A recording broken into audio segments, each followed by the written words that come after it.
Hello viewers, Poppy's ওয়ার্ল্ডে আপনাদের সবাইকে স্বাগতম জানাচ্ছি। আশা করছি সবাই ভালো আছেন। আমার মাটির চুলাটা নিয়ে চলে এসেছি ছাদে। তো আজকে আমরা নুডলস রান্না করব। তো নুডলসটা সিদ্ধ করে নিয়েছি। তো আজকে এই মজাদার নুডলসটা রান্না করব পুঁই শাক দিয়ে, আমাদের সবজি বাগানের পুঁই শাক দিয়ে। তারপর নুডলসটা রান্না করব। নুডলস সিদ্ধ হয়ে গেছে। তো এই যে খুব সুন্দর সুন্দর তরতাজা পুঁই শাকগুলো দিয়ে আজকে নুডলসটা রান্না করব। তো গরম তেলে 2টা ডিম দিয়ে দিলাম। ডিম দুটো একটু ভেজে নেব। ভেজে নেওয়ার পরে তারপর আমরা নেক্সট প্রিপারেশনে চলে যাব। তো ডিমটা একটু ভেজে নিয়ে তারপর এটাতে একটু মশলা ইউজ করছি। এটা দিলে একটু টেস্টি লাগে বেশি। তো ডিমটা ভাজা হয়ে গেছে। তো একই কড়াইতে আমি তেল দিয়ে দেব। তেল দিয়ে তারপরে একে একে কেটে রাখা পেঁয়াজ, কাঁচামরিচ দিয়ে দিচ্ছি। এগুলো কিছুটা ভেজে নেওয়ার পর আমি কেটে রাখা পুঁই শাকগুলো দিয়ে দেব।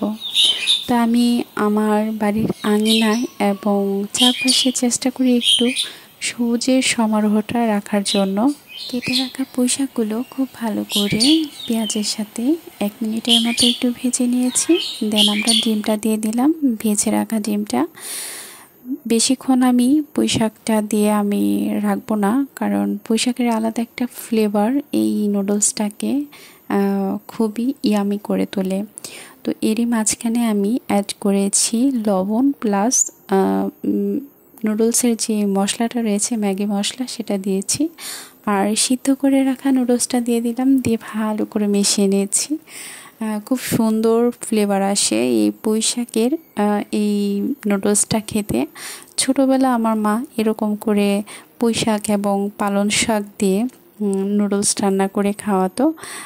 তো সেটা এত টেস্টি লাগতো, সেই স্বাদ যেন এখনও মুখ থেকে আসলে যায় না। তো খুবই ভালো লেগেছিল তখনকার। এখন মায়ের হাতে সব রান্নাই আসলে অনেক ভালো। তো নুডলসটা আমার রান্না হয়ে গেছে। তো আমরা এটা একটু প্লেটে সার্ভ করে নিচ্ছি।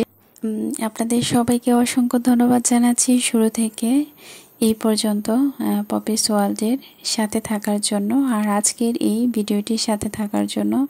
সবাই অনেক অনেক ভালো থাকবেন। তো পুঁই শাক দিয়ে আজকে নুডলস রেসিপিটা কমপ্লিট হয়ে গেল। তো আমরা একটু খেয়ে নিচ্ছি, খুবই টেস্ট হয়েছে। আপনারা একবার ট্রাই করে দেখতে পারেন বাসায় এরকম পুঁই শাক দিয়ে নুডলস রেসিপিটা ঠিক কেমন হয়েছে। যদি করে কেউ খেয়ে থাকেন তাহলে কমেন্ট করে জানাবেন। খুবই ইয়ামি এবং টেস্টি একটা ফ্লেভারে এই নুডলসের স্বাদটা সত্যি ভিন্ন রকম। আপনারা অবশ্যই ট্রাই করে দেখবেন। ধন্যবাদ সবাইকে।